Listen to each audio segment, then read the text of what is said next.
Oxidative stress हमारे लिए sperm production में एक बैरियर का काम करती है, रोकने का काम करती है। तो इसीलिए ऑक्सीडेटिव स्ट्रेस हमारी बॉडी में नहीं बनना चाहिए।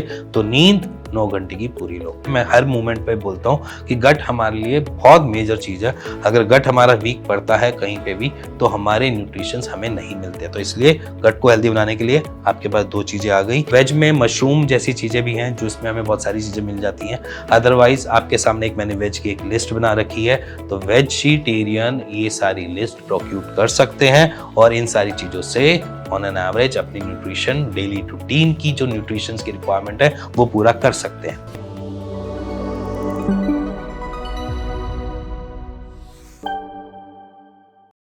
सो एज पर सीट फिट मेरे पास कुछ एक प्रॉब्लम्स भी आई जो मैंने लास्ट वीडियो में डाली, उसमें इमेजेस डाल दी हैं, तो जिसकी वजह से आपको थोड़ा सा कैलकुलेट करने में और प्रोक्यूटमेंट करने में थोड़ी दिक्कत आ रही है। तो इसीलिए आज मैं आपके सामने जो लेकर आया हूँ वो लिस्ट के साथ लेकर आया हूँ इस वीडियो में। सो गाइस स्टार्ट करते हैं अपनी पहली रूटीन जहाँ पर हम सोकर उठते हैं, बट नींद से ही चालू करेंगे। हम अप्रोक्सीमेटली अपनी नींद को सैक्रिफाइस करते हैं ओवर द टाइम पीरियड। जैसे जैसे हम अपनी जॉब सेक्टर में जाते हैं या सर्विस करते हैं या बिजनेसेस करते हैं, तो उसमें हम अपनी जो टाइम पीरियड है स्लीप का उसको धीरे धीरे शॉर्ट कर देते हैं। अब कुछ कहते हैं कि 6 घंटे की नींद जरूरी है, कोई कहते हैं 7 घंटे की नींद जरूरी है। मैं कहता हूँ आप 8, साढ़े 8, 9 घंटे की नींद दो, क्योंकि 8 घंटे की नींद अच्छी बात है। लेने से आपकी जो स्पर्मेटोजेनेसिस साइकिल है उसको रेस्ट मिलेगा और वो आपको अच्छे से प्रोड्यूस करके स्पर्म दे पाएगी। तो इसीलिए अगर आपकी नींद अच्छी है, आपकी बॉडी में ऑक्सीडेटिव स्ट्रेस कम है, और ऑक्सीडेटिव स्ट्रेस हमारे लिए स्पर्म प्रोडक्शन में एक बैरियर का काम करती है, रोकने का काम करती है। तो इसीलिए ऑक्सीडेटिव स्ट्रेस हमारी बॉडी में नहीं बनना चाहिए। तो नींद 9 घंटे की पूरी लो। नींद के बाद हमारे पास बारी आ जाती है नॉर्मली हम क्या करते हैं। नींद के बाद हम मॉर्निंग में उठते हैं और फ्रेशन अप होने जाते हैं, है ना।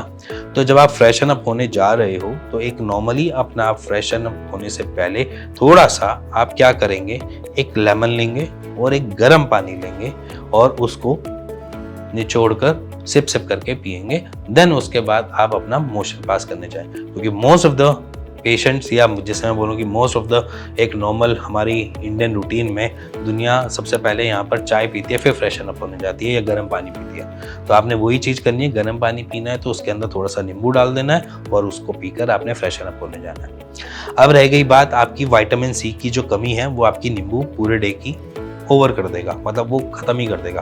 तो विटामिन सी की लैक आपकी बॉडी में नहीं देखने को मिलेगा कॉज बाय नींबू, ठीक है। अब रह गई बात इसके बाद जब आप फ्रेशन अप होकर आते हैं, स्टूल पास किया, यूरिन पास किया या कुछ भी उस मोमेंट पे किया, उसके बाद आप बेड पे आएंगे, थोड़ी देर रिलैक्स करेंगे। जब ये रिलैक्सिंग मोमेंट होगा ना, इस टाइम आपने क्या करना है कि अपने पेल्विक एरिया को मजबूत बनाने के लिए और वहाँ पर ब्लड के फ्लो को बढ़ाने के लिए एक एक्सरसाइज की रूटीन है। जिसको कीगल एक्सरसाइज आती है वो कीगल एक्सरसाइज कर ले। अगर जिसको नहीं पता कीगल एक्सरसाइजेज है या कोई भी एक्सरसाइज वो नहीं कर रहे हैं, तो आप कुछ ना कीजिए, कीगल एक्सरसाइजेस के मैंने आपको पोस्टर्स आपके सामने लगा दिए हैं। आप ये नॉर्मली रूटीन में स्टार्ट कर दीजिए और इस रूटीन में आपने सिर्फ और सिर्फ 15 मिनट देने हैं अपनी कीगल एक्सरसाइजेस को, जहां पर आप पेल्विक एरिया की तरफ ब्लड के फ्लो को और ज्यादा अच्छे से पहुंचा सको।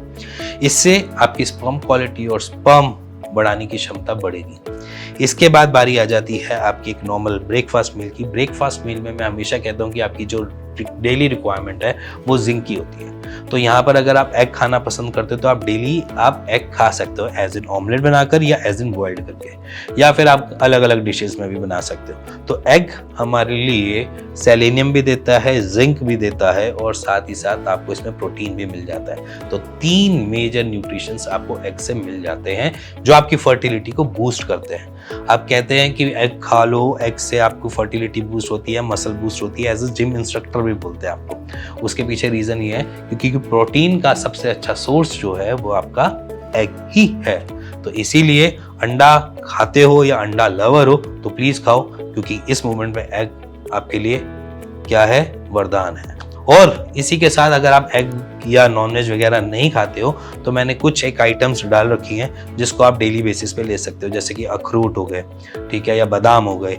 इन सारी चीज़ों को आपने मील के साथ रखना है। इन सारी मील्स को इसलिए साथ रखना है क्योंकि ये सारी चीज़ें आपको बेसिकली जिंक की कमी को पूरा कर देंगी, आपके ओमेगा 3 की कमी को पूरा कर देंगी, और इसके साथ सेलेनियम जैसी चीज़ें भी आपको इन्हीं सारी सोर्स से मिल जाती है, क्योंकि ये सारी चीज़ें हमें सीड्स जैसे सोर्सेस पे मिलती है, जैसे पंपकिन सीड्स हो गए। तो इस मूवमेंट पे आप क्या करेंगे, इन सारी चीज़ों को ले सकते हैं। तो एक वेज वाली लिस्ट है, तो प्लीज़ वेज वाली लिस्ट अपने आप को स्क्रीनशॉट ले ले और क्या करे, अपने पास रख ले। कभी भी आप जाओ ग्रोसरी की शॉप पे, ये चीज़ों में से कोई भी एक चीज़ मांग लेना, वो आपको दे देगा और डेली बेसिस पे आप इसको लेना स्टार्ट कर दो। आप इन सीड्स को एज इन मिल्क के अंदर डाल के भी पी सकते हो, खा सकते हो, बट कच्चे दूध के अंदर नहीं डालोगे। थोड़ा सा दूध को उबालोगे, उसके अंदर थोड़े से सीड्स को डालोगे और फिर उसको खाओगे। और सीड्स प्रेफरेंस देना कि कोई सॉल्टेड सीड्स ना हो। अगर आप सॉल्टेड सीड्स लाते हो, मार्केट से सॉल्ट वाले सीड्स लेकर आते हो, तो उसको आप वैसे ही खाओगे, दूध के अंदर डाल के नहीं खाओगे। सो कहानी स्टार्ट होती है हमारे ब्रेकफास्ट के खत्म होने के बाद, और यहाँ पर आ जाती है एक छोटी सी मील की बारी जो हम बिफोर लंच करते हैं। अब इस मोमेंट में गर्मियां हैं तो हमने अपने शरीर को हाइड्रेट रखना होता है, तो इसलिए यहाँ पर हाइड्रेशन के लिए आप कुकुम्बर सैलेड खा सकते हो साइड बाय साइड। इसके साथ आप कोई वाटरमेलन जूस भी पी सकते हो। अच्छा है, आपको हाइड्रेट भी रखेगा और आपके क्या करेगा, स्टमक गट को हेल्दी बना कर रखेगा। तो हमें गट की ज़्यादा नेसेसिटी होती है। मैं हर मोमेंट पे बोलता हूँ कि गट हमारे लिए बहुत मेजर चीज़ है।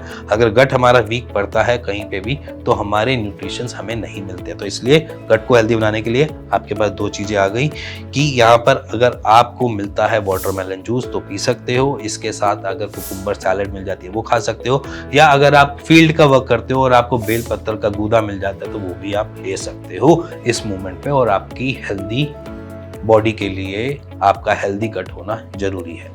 इसी के बाद बात करते हैं हमारे एक नॉर्मल लंच के मील में। लंच के मील में आप चपाती खाना पसंद है, चपाती खाओ। अगर आप राइस खाना पसंद करते हो तो राइस खाओ, नो इशू। बट इसमें आपको न्यूट्रिशंस के साथ आपकी जो सब्जी का बॉल या आप कोई भी ऐसी चीज खाते हो तो वेल एंड गुड है। तो यहाँ पर अगर आप नॉन वेज टेकर हो तो आप फिश वगैरह इनटेक कर सकते हो। और मैं यहाँ पर एक ही चीज बोलूंगा, हम नॉनवेज के मील को यहीं पर एंड करेंगे, डिनर पे नहीं लेके जाएंगे। तो इसीलिए अगर आप नॉनवेज खाना पसंद करते हो तो थोड़ी सी फिश करी वगैरह आप ले सकते हो इस मोमेंट पे, और फिश को एज ए इनटेक कर सकते हो। फिश में भी बहुत सारे हमें मल्टी मिनरल्स मिल जाते हैं, और साइड बाय साइड इसके साथ हमें बड़े सारे विटामिन्स वगैरह भी मिल जाते हैं, जैसे कि B12, विटामिन डी, ये सारी चीज़ें हमें मिल जाती है। तो फिश इनटेक कर सकते हो। इसी के साथ वेज में बहुत सारी चीज़ें हैं जिसको हमें कैटर करना होता है। तो वेज में मशरूम जैसी चीज़ें भी हैं जिसमें हमें बहुत सारी चीज़ें मिल जाती हैं। अदरवाइज आपके सामने एक मैंने वेज की एक लिस्ट बना रखी है, तो वेजिटेरियन ये सारी लिस्ट प्रोक्यूट कर सकते हैं और इन सारी चीज़ों से ऑन एन एवरेज अपनी न्यूट्रिशन डेली रूटीन की जो न्यूट्रिशन की रिक्वायरमेंट है वो पूरा कर सकते हैं। तो ये पूरी लिस्ट है, प्लीज़ आप स्क्रीनशॉट ले लीजिएगा और अपनी जब भी आप ग्रोसरी की दुकान पे जाओ या कुछ खरीदने जाओ तो उनमें से ये चीज़ें लेकर घर आ सकते हो और डेली रूटीन में ऐड ऑन कर सकते हो। ये यहाँ पर लंच के बाद हमारी बारी आ जाती है हमारी एक नॉर्मल सी छोटे से मील की। ये सेम एज इट इज़ रहेगा, जैसे हमने बिफोर लंच बताया वैसे ही रहेगा। यहाँ पर भी अपने आप को हाइड्रेट रखने की कोशिश करना, क्योंकि गर्मियाँ हैं, गर्मियों में हाइड्रेट रखना जरूरी हो जाता है। और यहाँ पर भी आप सेम कर सकते हो। यहाँ पर इस मोमेंट पर अगर आपको कुछ खाने का या स्नैकिंग करने का भी मन करे तो आप कर सकते हो। स्नैकिंग में ये ट्राई करना कि आप हेल्दी खाओ। हेल्दी में जैसे कि चना हो गया, नॉर्मली स्प्राउट्स हो गए, ठीक है, ये सारी चीज़ें हेल्दी में आ जाती है। तो हेल्दी स्नैकिंग यहाँ पर कर सकते हो। या फिर आज की डेट में बहुत पैकेट्स में भी वो मिल जाते हैं, क्या कहते हैं, चने मिल जाते हैं, हींग जीरा चना मिल जाता है, या कुछ ऐसी चीज़ें मिल जाती है। आप यहाँ पर ये ऐसी स्नैकिंग कर सकते हो। इसके बाद बारी आ जाती है हमारी एक नॉर्मल रात की रूटीन की, जैसे मैं हमेशा कहता हूँ कि अपने आप को वेजिटेरियन ही बनाओ, क्योंकि आपका मील और आपकी नींद में अप्रॉक्सीमेटली 4 से 5 घंटे का टाइम होना चाहिए। क्योंकि अगर आप नॉनवेज की मील खाओगे तो उसको डाइजेस्ट करने में टाइम लगेगा, और अगर हम वेज खाएंगे तो उसको डाइजेस्ट करने में कम टाइम लगेगा, और 4 से 5 घंटे का टाइम से शॉर्ट होकर वो 2 या 2.5-3 घंटे में भी बन जाता है। रात का जो टाइम होता है हमेशा ही आपका डिनर जो है वो वेज मील का होना चाहिए। नॉनवेज जो खाते हैं वो परेशान ही होते हैं, एसिडिटी की इश्यूज बहुत ज़्यादा जल्दी बनते हैं, गट अनहेल्दी कंडीशन में ज़्यादा जाता है और परेशानियाँ बढ़ाता है। तो इसीलिए रात का मील हमेशा वेजिटेबल्स के साथ ही लेना। इस मोमेंट पे अगर आप चाहो तो आप राइस को थोड़ा सा फ्राई करके उसके अंदर मल्टीपल सब्जियां डाल के खा सकते हो, पहला ऑप्शन। दूसरा, आप अगर चपाती खाते हो तो चपाती के साथ कोई भी ऐसी सब्जियां जो आप लंच में ट्राई कर रहे हो वेजिटेरियन वाले, वो यूज कर सकते हो अपने डिनर में भी। या फिर आप इस मोमेंट पे मैक्सिमम कोशिश करो कि दालों को प्रेफरेंस दो, क्योंकि दालों में प्रोटीन एक अच्छा सोर्स मिल जाता है। तो इस नाइट की मील में दालें थोड़ी एज कम्पेयर टू किसी भी चीज़ से थोड़ी हल्की भी महसूस होती है और हल्की भी होती है, तो दालें रात के टाइम आप खा सकते हो। दालों को ज़्यादा लो, कोई इशू नहीं, थोड़ा से चावल लो, मिक्स करो और खा लो। अगर चपाती भी खाते हो तो चपाती लो, बाउल जो है दाल का थोड़ा बड़ा लो और उसको खा लो।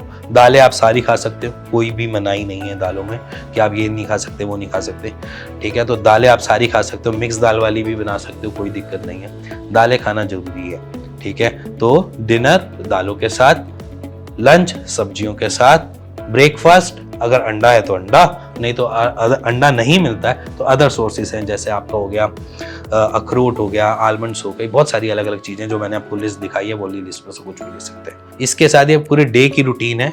अगर ये पूरे दिन में आप ऐसे ही करते हैं और रोजाना डेली बेसिस पे ऐसे ही चलते हैं तो आपके स्पर्म काउंट ऑटोमेटिकली बढ़ने स्टार्ट हो जाएंगे, क्योंकि उनकी रिक्वायरमेंट्स क्या है, जिंक है, ठीक है, प्रोटीन है, ठीक है, इसका सेलेनियम है, ठीक है। तो ये सारी चीज़ें जो है वो आपको अप्रोक्सीमेटली आपके फूड से ही मिल जाएंगी और आपको एक हेल्दी और फिट बॉडी के साथ साथ आपकी फर्टिलिटी भी बूस्ट करेंगे। इसी के साथ मिलेंगे नेक्स्ट वीडियो के लिए, तब तक के लिए नमस्कार।